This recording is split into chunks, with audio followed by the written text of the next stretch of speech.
J'ai injecté le poison dans la perfusion de mon grand-père sous les yeux indifférents des infirmières de l'hôpital Saint-Louis. À Paris. En murmurant une prière que personne n'entendit. Ce n'était pas de la pitié. Non, c'était une libération.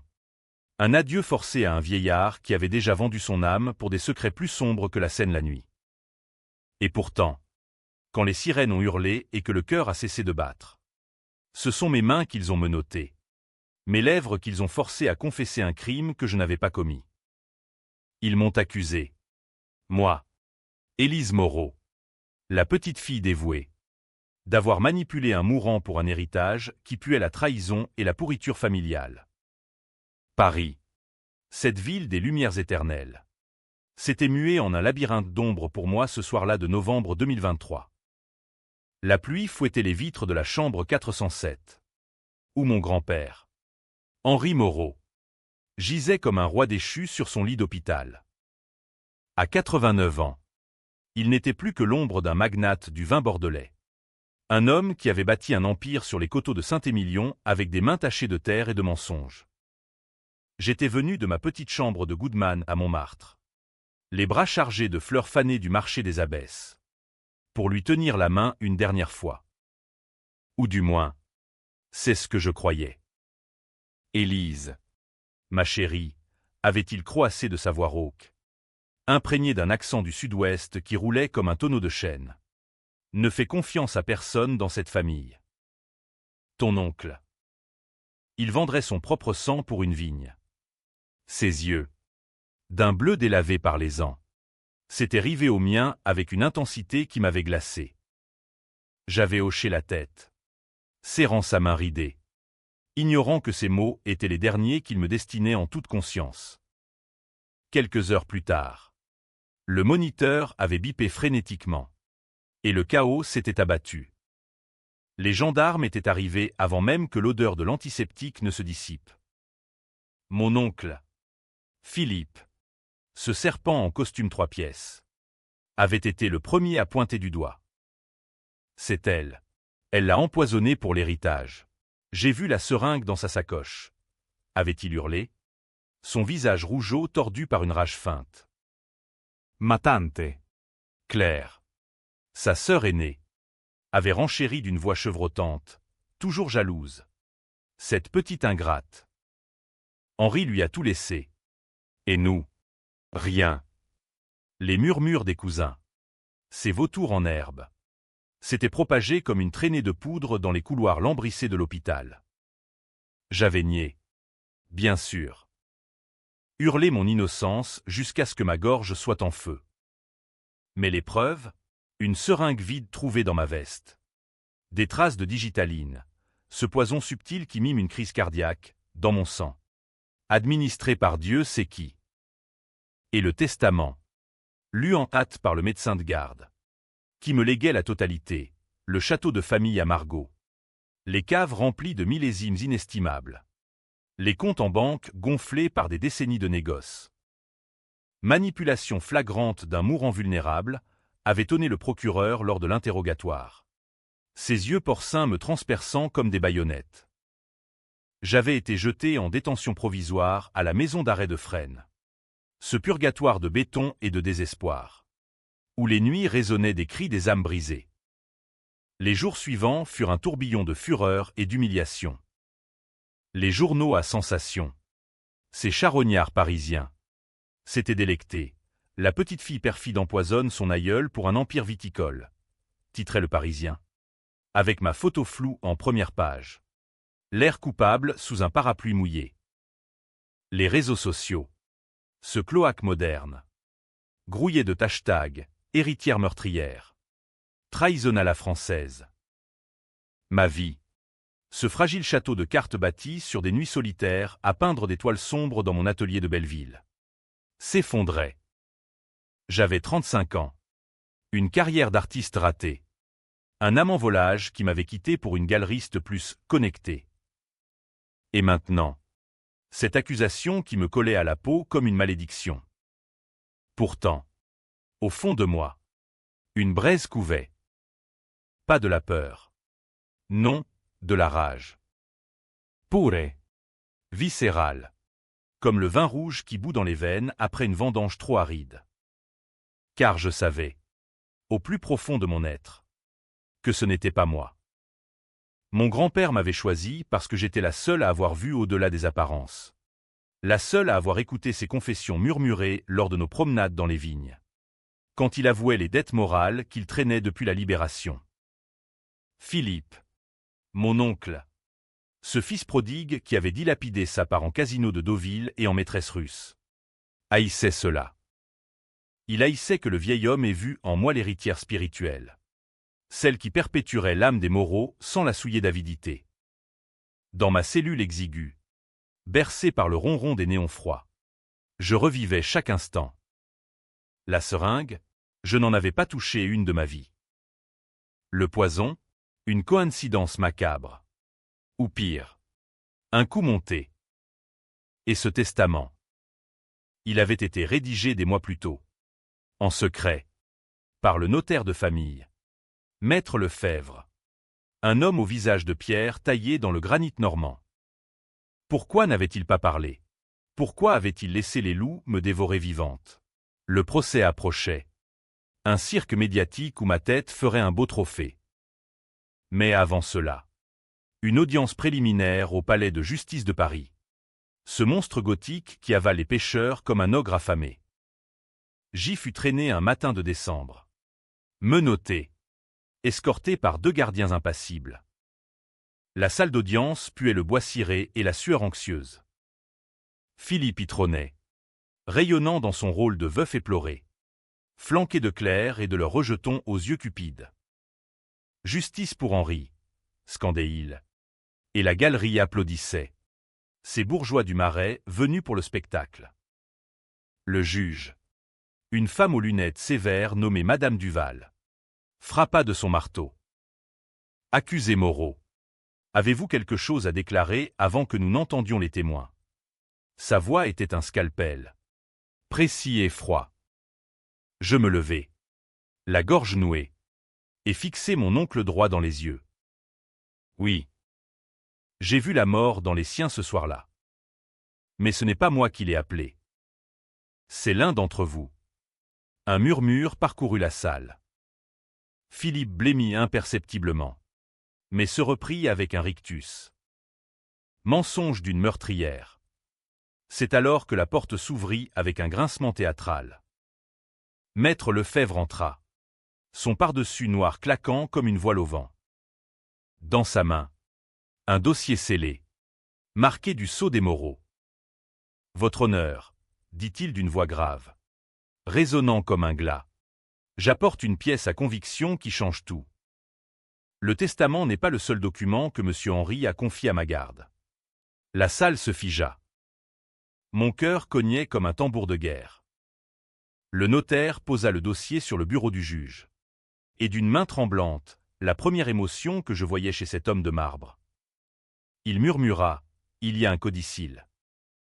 Un secret que le défunt voulait révéler au moment opportun. Et il concerne l'accusé. Mais aussi l'accusateur. Philippe bondit. C'est une farce. Ce notaire est corrompu par elle. Mais Madame Duval, imperturbable, brisa les scellés. Ses yeux s'écarquillèrent derrière ses verres. Silence, ordonna-t-elle. Puis, d'une voix plus douce, presque hésitante, Mademoiselle Moreau. Ce document. Il affirme votre innocence. Et accuse quelqu'un d'autre d'un crime bien plus ancien. Le monde bascula. Les flashs des photographes crépitèrent comme des éclairs. Mon oncle s'effondra sur sa chaise. Livide. Et moi, pour la première fois depuis des semaines, je respirais. Mais ce n'était que le début. Le vrai poison coulait dans les veines de ma famille. Et j'allais le faire jaillir. Goutte à goutte. Jusqu'à ce qu'il les noie tous. Le codicille de mon grand-père était une grenade dégoupillée. Lancée au cœur de notre lignée maudite. Maître Lefebvre. Ce gardien stoïque des ombres familiales. Le lut à voix haute dans la salle d'audience. Sa diction précise comme un couperet de guillotine. À ma petite fille Élise, je lègue non seulement les biens matériels, mais la vérité. Elle a porté le fardeau de mes péchés trop longtemps. Philippe, mon fils, tu as volé l'âme de ton frère cadet pour couvrir tes dettes. Et ce soir-là, tu as tenté de m'achever pour effacer les traces. Mais Élise sait. Elle a toujours su. Un silence de mort s'abattit. Philippe, ce visage jadis avenant maintenant tordu comme un CEP de vigne gelée, balbutia, père. C'est un mensonge. Il délirait. Le pauvre homme. Mais ses yeux de fouine, trahissaient la panique.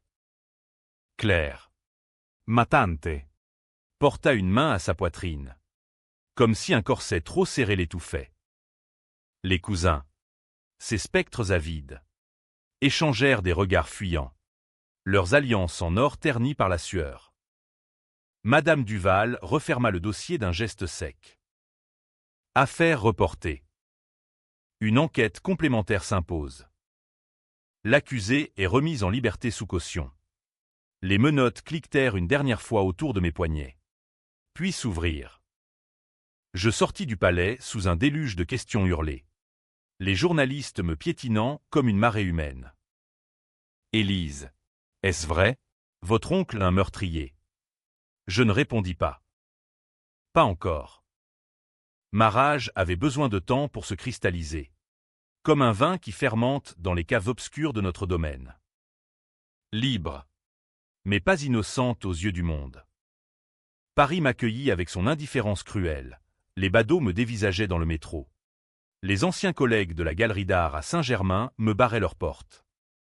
Je rentrai à Montmartre. Dans mon appartement exigu surplombant la butte. Où les toiles inachevées, des portraits tourmentés de visages anonymes, me narguaient depuis les murs écaillés. Là, seul avec une bouteille de Bordeaux, 1982. Je déballais le passé comme on dépouille un cadavre. Tout avait commencé en 1944. Lors de la Libération. Mon grand-père, jeune résistant dans les maquis de Dordogne, avait sauvé la vie de son frère cadet, Lucien, en le cachant dans les caves des vignes pendant une rafle SS. Mais Lucien, ce lâche au cœur de lièvre, avait trahi. Il avait dénoncé un camarade juif pour une récompense en bouteille de cognac.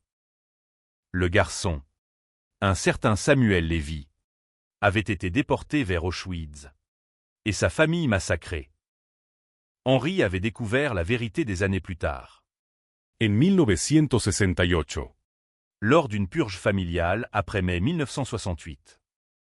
Au lieu de le dénoncer, il avait imposé le silence. Lucien vivrait, mais paierait en silence, en gérant les comptes noirs du domaine, en effaçant les traces de cette dette morale. Lucien était mort en 1995, d'une crise cardiaque foudroyante, ou du moins, c'est ce qu'on avait dit. Officiellement, un accident. Mais le codicille révélait la vérité. Philippe, fils de Lucien, avait appris le secret de son père et l'avait utilisé pour extorquer de l'argent à Henri. Ton grand-oncle Lucien était un collaborateur, m'avait confié Henri un soir d'été 2015, alors que nous cueillions les grappes sous le soleil impitoyable de Gironde. J'avais 16 ans, et ces mots m'avaient marqué au fer rouge. Et Philippe sait. Il me menace de le crier sur les toits pour ruiner le nom des Moreau. C'est pourquoi je te lègue tout. Élise. Pour racheter nos fautes. J'avais porté ce fardeau seul, gisant des nuits entières en me demandant si le sang juif de Samuel ne coulait pas dans mes veines par quelque caprice du destin. C'était ma croix. Mon secret chôn giấu. Et Philippe l'avait utilisé pour me piéger. La seringue, il l'avait glissée dans ma veste lors d'une étreinte hypocrite à l'hôpital. Le poison, administré par un infirmier corrompu, payé par ses dettes de jeu. Il avait tout orchestré pour me faire passer pour la manipulatrice, la voleuse d'héritage, afin de s'emparer du domaine une fois Henri mort et moi en prison. La rage me consumait. Je n'étais pas une sainte, j'avais mes propres ténèbres. À 25 ans, j'avais couché avec un galeriste marié pour une expo solo.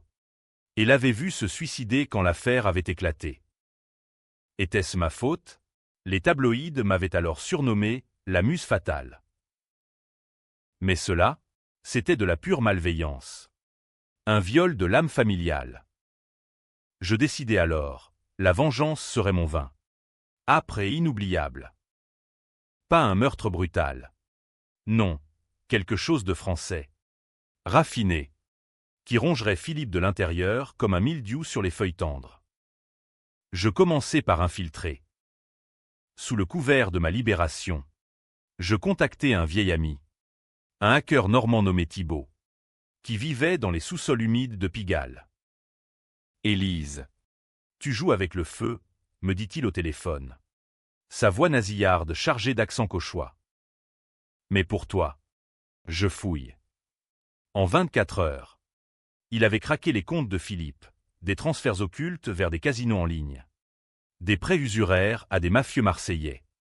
Et pire, des mailles compromettant à une certaine Nadia, une escorte ukrainienne qui menaçait de tout révéler à Claire. Armé de ses munitions, je mis en scène mon retour au domaine. Le château de Margaux, ce bastion de pierre ocre entouré de vignes infinies, m'attendait comme une amante blessée. J'y arrivai en train de Bordeaux, la valise pleine de dossiers photocopiés. Philippe m'y accueillit sur le perron, un sourire carnassier aux lèvres. Ma nièce chérie, libérée. Hein? Le notaire a menti. Bien sûr. Père était sénile. Sa main sur mon épaule était un serpent froid. Claire, dans le salon aux tapisseries fanées, me servit un thé empoisonné de sous-entendus. Nous gérons tout. Elise. Rentre à Paris. Vis ta vie d'artiste bohème. Les cousins, perchés comme des corbeaux sur les fauteuils Louis XV. Ricanant. Mais je souris, feignant la gratitude. Tante, oncle, je veux juste honorer grand-père. Laissez-moi m'occuper des vendanges prochaines. C'est mon droit. Non? Ils acceptèrent, trop confiants dans leur impunité. Les semaines suivantes furent un balai de dupes. Je dormais dans l'ancienne chambre de Lucien, dont les murs suintaient encore l'odeur de tabac froid et de regret. La nuit, je fouillais les archives, lettres jaunies de 1944. Photos de Samuel Lévy souriant avec un violon à la main. Factures falsifiées par Philippe pour détourner des fonds vers ses vices. Et un jour, dans un tiroir secret du bureau d'Henri, je trouvai la pièce maîtresse, un enregistrement audio, daté de 2022. La voix de mon grand-père. Faible mais claire. Philippe, si tu touches à Élise, je révèle tout. Ton père était un traître. Et toi, un parasite. Laisse-la en paix. Mon plan se forma comme un millésime parfait, exposer Philippe non pas d'un coup, mais goutte à goutte. Lors du gala annuel des vignerons de Bordeaux. Ce raout mondain où les élites du vin paradent en smoking et robes de soie. J'invitai Nadia, la maîtresse, sous un faux nom, et Thibault pour les projections numériques. Mais avant cela, une confrontation privée. Une nuit de pleine lune. Je l'attirai dans les caves, prétextant un inventaire urgent. « Qu'est-ce que tu fabriques ici ?»« Élise, » grognatait-il, sa lanterne jetant des ombres dansantes sur les fûts centenaires. L'air était lourd d'humidité et d'arômes de tanin. Je sortis l'enregistrement de ma poche, le tint comme un talisman. « Écoute, oncle. Écoute ce que grand-père pensait vraiment de toi. » Sa face se décomposa quand la voix d'Henri emplit l'obscurité. « Espèce de petite fouineuse. Tu bluffes. » Mais sa voix tremblait. « Non. Et Nadia, elle arrive demain. Avec des photos.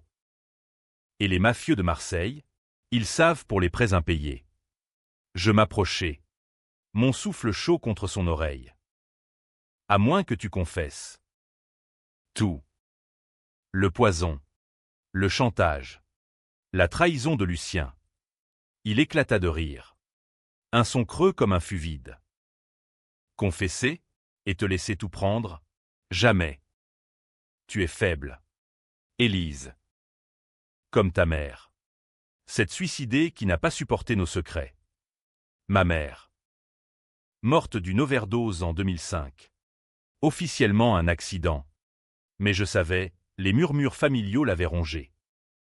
La gifle partit d'elle-même. Un claquement sec dans le silence des caves. Il recula. Choqué. Tu oseras me frapper? Moi. Ton sang. Du sang souillé, répliquai-je. Sors d'ici. Ou le gala sera ton enterrement.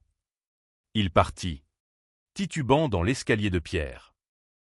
Je restai seul, le cœur battant, savourant le premier goût de ma revanche.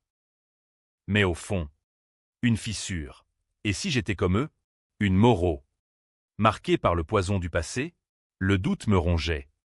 Mais la soif de justice, ou de vengeance, était plus forte. Le gala approchait, et avec lui, le premier acte de ma tragédie. Le gala des Vignerons de Bordeaux était un théâtre d'opérette pour adultes. Un bal masqué où les masques étaient des sourires plaqués sur des ambitions voraces. Le palais des Congrès, illuminé comme un paquebot de luxe sur la Garonne, bruissait de rires fins et de cliquetis de verre en cristal baccarat. J'y entrai en robe noire ajustée. Une création de chez Dior Vintage que j'avais dénichée dans une brocante de la rue du Faubourg Saint-Honoré. Mes cheveux relevés en chignon sévère. Un camé ancien, héritage de ma grand-mère, serrant ma gorge comme une chaîne. Philippe était là. Au centre de tout. Toaster en chef avec un magnum de notre château Moreau 1990 à la main. À la mémoire de mon cher père, lança-t-il. Et la foule applaudit. Ses sommeliers bedonnants et ses comtesses en perles. Je sirotai un champagne tiède, observant depuis les franges de la salle. Nadia arriva comme prévu. Une blonde sculpturale en fourreau rouge. Ses yeux verts balayant la pièce comme un radar. Thibaut, déguisé en serveur, m'adressa un clin d'œil discret depuis le bar. Claire, engoncée dans un tailleur Chanel défraîchi, papillonnait auprès des investisseurs qataris, ignorant la tempête qui couvait. Les cousins, ces seconds rôles pathétiques, se goinfraient de canapés au foie gras sans se douter que le festin tournerait au vinaigre. Le moment vint lors du discours d'ouverture. Philippe monta sur l'estrade, micro en main, sa voix mielleuse amplifiée par les haut-parleurs. Mes amis, ce soir nous honorons l'héritage des Moreau. Malgré les tragédies récentes, oui, je pense à la perte de mon père et aux accusations infondées contre ma nièce, nous renaissons des cendres. Comme un bon vin après une mauvaise année. Un murmure compatissant. Je serrai les poings sous ma table. C'était le signal. D'un geste imperceptible, je fis signe à Thibaut. Les écrans géants, censés projeter des images idylliques de nos vignes au lever du soleil, clignotèrent. Au lieu de cela, surgit l'enregistrement audio. La voix d'Henri Tonnant. Philippe, tu es le fils d'un traître. Lucien a vendu Samuel Lévy aux nazis pour une bouteille de rien. Et toi, tu me rançonnes pour tes dettes. La salle se figea. Les verres tintèrent nerveusement. Philippe pâlit, agrippant le pupitre. Qu'est-ce que? C'est un montage, une calomnie. Mais Thibaut n'en avait pas fini. Les écrans passèrent au mais, chère Nadia. 50 000 € où tes photos atterrissent chez ma femme. Puis, des relevés bancaires. Des transferts vers des sites de poker en ligne. Et enfin, le clou, une vidéo granuleuse. Extraite des caméras de surveillance de l'hôpital Saint-Louis. Philippe, glissant la seringue dans ma veste. Son visage crispé par la haine. Un hoquet collectif. Une comtesse s'évanouit dans les bras d'un sommelier. Claire hurla. Philippe, dit que c'est faux. Mais il ne pouvait plus. Il tituba, le micro encore en main, et murmura dans un souffle amplifié. Élise. Comment as-tu? Je me levai alors, traversant la salle comme une ombre vengeresse. Les invités s'écartèrent. Un mur de soie et de soie. Comment? Parce que j'ai vu. Oncle. J'ai vu comment tu as empoisonné non seulement grand-père, mais notre sang tout entier. Tu as fait de moi le bouc émissaire pour tes péchés. Lucien a trahi en 44. Toi. Tu trahis en 2023. Histoire d'enchaîner les malédictions. La sécurité s'approcha. Mais trop tard. Philippe bondit de l'estrade, me saisissant le bras. Salope, tu vas payer pour ça. Son haleine empestait le cognac. Dans la cohue. Sa main glissa vers sa poche, un éclat métallique, un coupe-papier. Souvenir du bureau d'Henri. Le chaos éclata. Je me débattis. Un talon aiguille s'enfonçant dans son pied. Il hurla. Et le coupe-papier vola, entaillant mon avant-bras. Du sang coula, rouge comme le vin primeur, tachant ma robe. Les invités crièrent. Un cordon de gardien le plaqua au sol. Nadia, opportuniste, filmait tout avec son téléphone. Un sourire carnassier aux lèvres. La police arriva en sirène hurlante, emmenant Philippe menotté, son empire de mensonges en miettes. Claire pleurait. Les cousins fuyaient par les issues de service. Moi, pensé à la va-vite par un ambulancier. Je refusai l'hôpital. C'est superficiel, dis-je au lieutenant. Un breton au regard las. Juste une égratignure familiale. Dehors, sous la lune bordelaise, je fumais une cigarette, vice héritée d'Henri. Le sang séchant sur ma peau. La vengeance avait goût de cendre. Pas de triomphe. Car en exposant Philippe, j'avais déterré Samuel Lévy, ce fantôme juif qui hantait nos racines. Les journaux du lendemain titrèrent « Scandale au gala, héritière révèle collaboration nazie dans la famille Moreau ». Les associations juives protestaient déjà, réclamant des excuses publiques.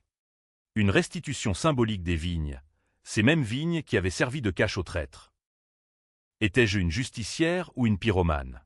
Les doutes me rongeaient comme un ver dans le raisin. Thibault m'appela. « Élise, tu as gagné. » Mais à quel prix? Je raccrochai sans répondre. Le domaine m'appartenait désormais. Mais vide de joie. Les vendanges approchaient. Et pour la première fois, je craignais de fouler ces terres souillées. Pourtant, la soif n'était pas étanchée.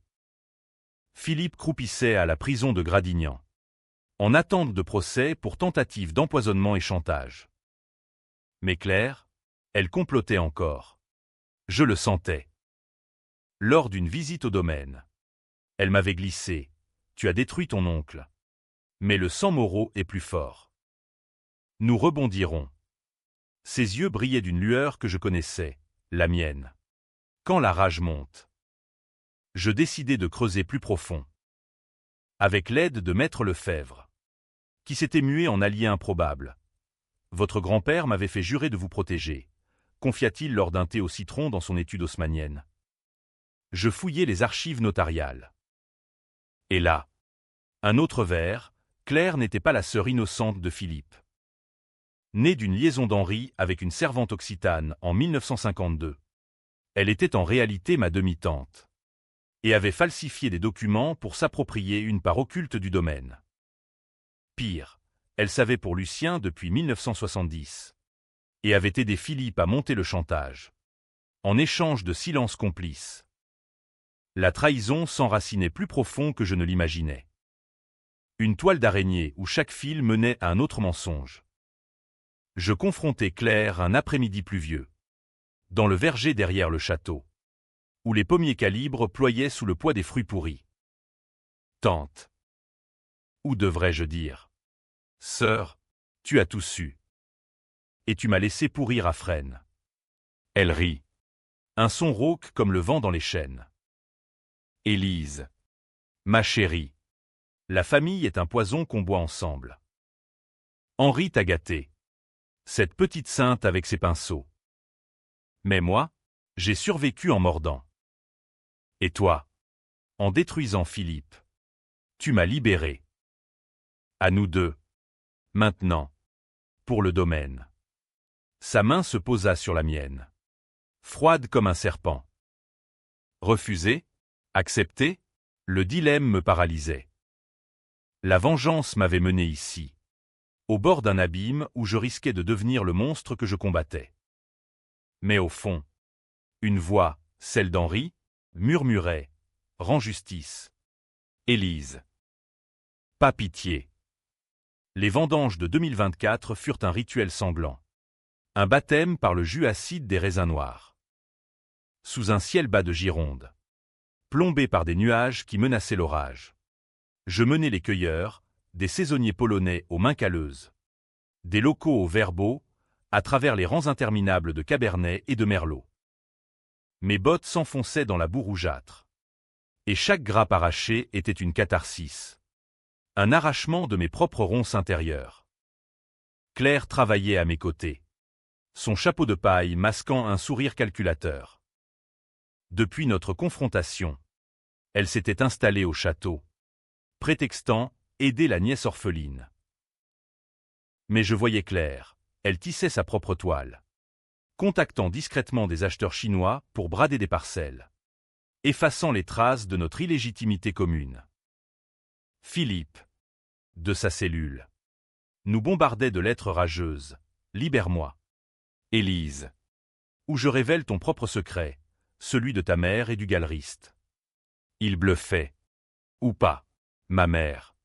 Cette ombre fragile. Avait-elle vraiment mis fin à ses jours par ma faute indirecte? Les nuits. Je revivais la scène, son corps pâle sur le carrelage de notre appartement du 18e. Les pilules éparpillées comme des perles brisées. J'avais 17 ans.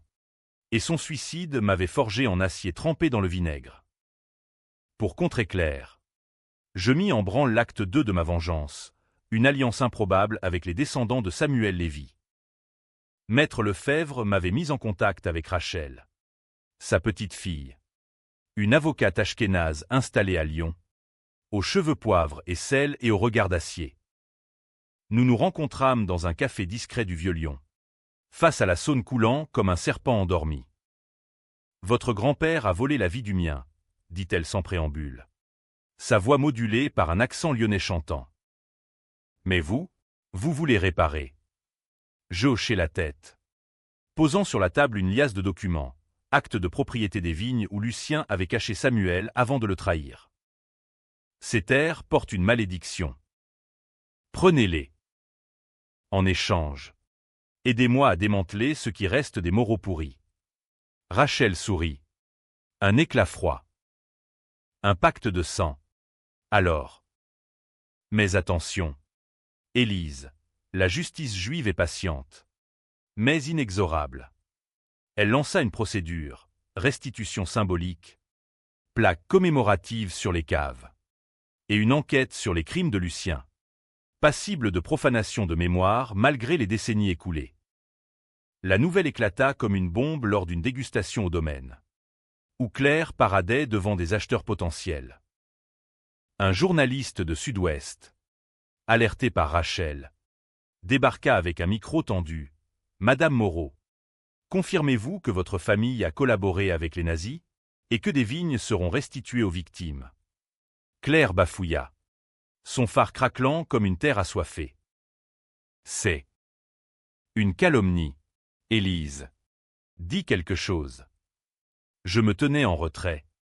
Un verre de notre cuvée spéciale à la main, un vin barricadé en fût de chêne neuf. Âpre et impitoyable. C'est la vérité. Tante. Grand-père l'a voulu ainsi. Pour racheter. La foule murmura. Les acheteurs se retirèrent comme des ombres fuyantes. Claire me gifla, sa paume laissant une marque brûlante. Traîtresse, tu ruines tout pour des fantômes. Mais dans ses yeux, je vis la peur, la sienne, celle d'une bâtarde exposée, d'une complice de chantage sur le point d'être inculpée. Ce soir-là, l'orage éclata enfin. Un déluge biblique qui transforma les vignes en lacs boueux. Claire et moi nous affrontâmes dans la salle à manger du château. Éclairés par des bougies vacillantes, l'électricité coupée par la foudre. Pourquoi? Élise, nous aurions pu régner ensemble, hurla-t-elle, renversant une carafe de vin qui se répandit comme du sang sur le parquet ancien. Régner? Sur quoi? Un empire bâti sur des tombes. Je sortis les faux documents qu'elle avait signés en 1980 pour s'approprier une part. Tu as menti à Henri, à Philippe, à moi. Tu es le ver au cœur du fruit. Elle rit, hystérique. Et toi, tu gagnes quoi? Une conscience propre.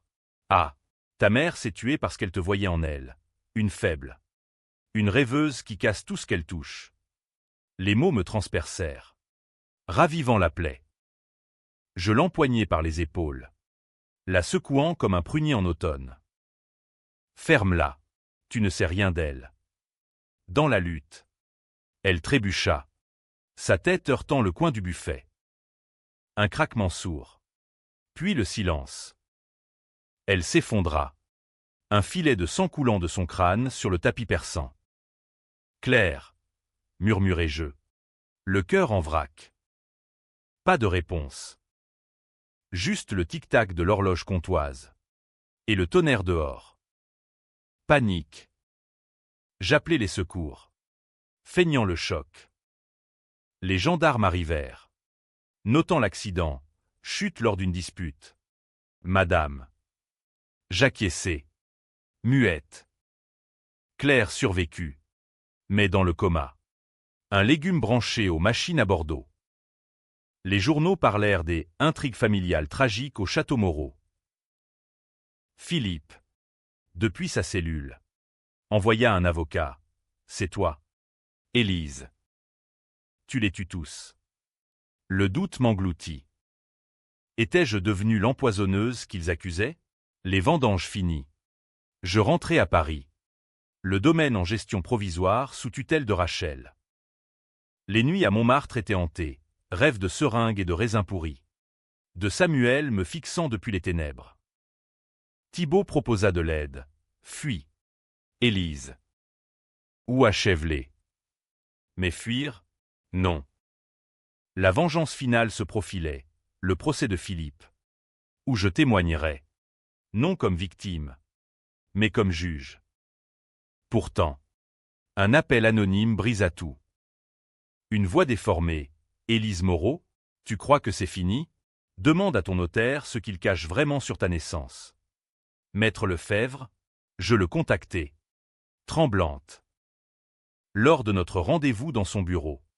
Face à la tour Eiffel scintillant au loin. Il avoua. Les mains jointes comme en prière, Henri n'était pas ton grand-père. Ta mère. Elle était sa fille illégitime avec la servante occitane. Claire était ta demi-sœur. Et toi, tu es la petite-fille de Lucien. Le traître. Le monde s'effondra. Moi, sang du collaborateur, le secret ultime. Celui que j'avais porté sans le savoir. La rage se mua en nausée. J'étais le poison. Incarné.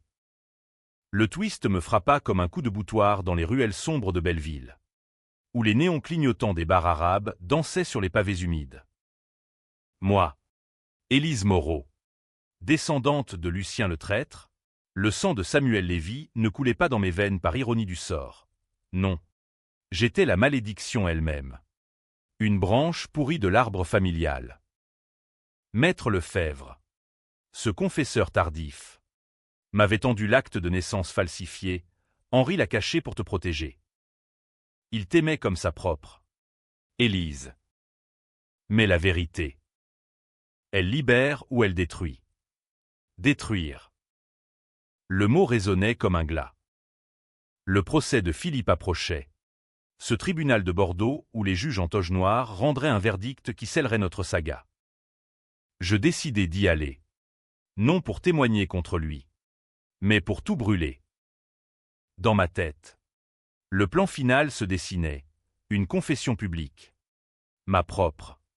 Qui exposerait non seulement les crimes de mon oncle, mais les miens, réels ou supposés. Car si j'étais la fille de Lucien, alors l'héritage me revenait par droit maudit. Et la vengeance n'était que l'inceste d'une famille cannibale. La nuit précédant l'audience, je ne dormis pas. Assise à mon chevalet, je peignis frénétiquement un autoportrait où mon visage se fondait dans une grappe de raisin noir, du sang coulant des feuilles comme des larmes. Au matin, je pris le TGV pour Bordeaux. Mon sac contenant l'enregistrement ultime, une lettre audio d'Henri, dictée sur son lit de mort, confessant tout, l'adultère avec la servante, la paternité cachée de Claire, et ma lignée impure. Élise, si tu entends ceci, c'est que Philippe a frappé. Mais souviens-toi, le sang ne définit pas l'âme. Choisis la lumière. Le palais de justice grouillait de caméras. Un cirque plus grand que le gala. Philippe, amaigri en costume gris, me lança un regard venimeux depuis le banc des accusés. Tu as gagné, nièce. Mais le diable te rattrapera. Claire, sortie du coma mais en fauteuil roulant, assistait depuis la galerie. Ses yeux vitreux fixés sur moi comme des dagues émoussées. Quand mon tour vint, je montai à la barre. La voix ferme malgré le tremblement intérieur. Votre honneur, je ne viens pas accuser. Je viens confesser. Un bourdonnement parcourut la salle. Le juge, un homme aux tempes grisonnantes nommé M. Bertrand, fronça les sourcils. Expliquez-vous, mademoiselle Moreau. Je sortis le lecteur audio. Le branchai au système. La voix d'Henri emplit la pièce. Philippe, tu es mon petit-fils par Lucien. Le traître. Élise aussi. Elle porte le poids sans le savoir. Mais c'est elle qui rachètera nos fautes. Les mots tombèrent comme des grêlons sur une vendange fragile. Philippe hurla. Mensonge. Père. Pourquoi? Puis, le chaos, journaliste griffonnant furieusement. Rachel Lévy se levant pour demander une suspension. Cette révélation change la restitution. Claire s'effondra en sanglots, murmurant « Sœur ». Damné. Moi, je continuai. Impassible, j'ai vengé grand-père en exposant les vôtres. Mais je suis comme vous, une Moreau, forgée dans le mensonge. L'héritage, je le rends. Aux vignes de Samuel, aux victimes oubliées. Et à Philippe, je pardonne, non par bonté, mais parce que la haine nous rongerait tous. Le juge tapa du marteau, appelant l'ordre. Mais il était trop tard. Les titres du soir, inceste et collaboration, le château Moreau implose en pleine audience. Philippe fut condamné, 20 ans pour empoisonnement et extorsion, mais libéré sous caution pour circonstances atténuantes familiales. Claire disparut. Rumeur la voulait en maison de retraite en Provence. Brisée. Rachel prit les vignes. Y planta un mémorial, une stèle de granit gravée pour Samuel et les silences. Et moi, je rentrai à Paris. Vendis l'appartement de Montmartre. Achetai un mas isolé dans les Alpilles. Près d'Arles. Là, sous le Mistral furieux, je peins des toits luambres de Vignantais, de familles en cendres. Pas de happy end, une trêve. Car la vengeance m'a libéré. Mais à quel prix? Les lecteurs, si cette histoire en trouve, se diviseront. Ai-je justice ou ai-je semé plus de poison? Henri avait raison, le sang ne définit pas. Mais les cicatrices, elles restent, gravées comme un tatouage sous la peau.